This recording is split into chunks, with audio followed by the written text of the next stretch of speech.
Jacob Frank. Pourquoi ces messies, entre guillemets, juifs, parlaient de ce qu'on mettaient en valeur ce qu'on appelle, ce terme absolument dingue, qui est la rédemption par le péché, ou le saint péché, qui consiste finalement à faire un mal en vue d'un bien.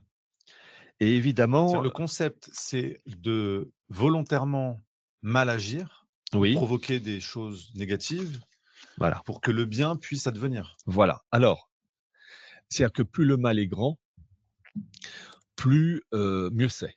C'est-à-dire, c'est une perversion complète. Alors, je vais citer, par exemple, un Mais c'est extrait ça pourtant. de l'ouvrage fantastique, dur à lire, mais essentiel de Gershom Scholem, donc cet universitaire On écoute israélien cet hors extrait, norme, c'est pour ça que je son vous livre l'ai «Le mis. messianisme juif».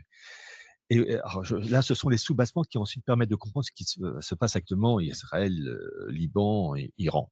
Je cite Schneerson.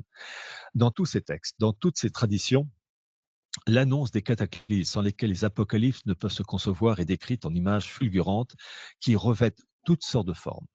Guerre mondiale, révolution, épidémie, famine, catastrophe économique, mais aussi apostasie, profanation du nom de Dieu, oubli de la Torah, Ah loi, ben, et rejet de tout ordre moral allant jusqu'au renversement des lois de la nature. et Et donc, voilà! parmi certaines factions juives, en rappelant qu'il y en a d'autres qui sont farouchement opposées à ce raisonnement tordu, certaines factions juives estiment que favoriser les guerres, famines, désordre en tout genre, génocide, etc., plus le mal est grand, plus on va accélérer l'arrivée du Messie, qui va être obligé d'intervenir.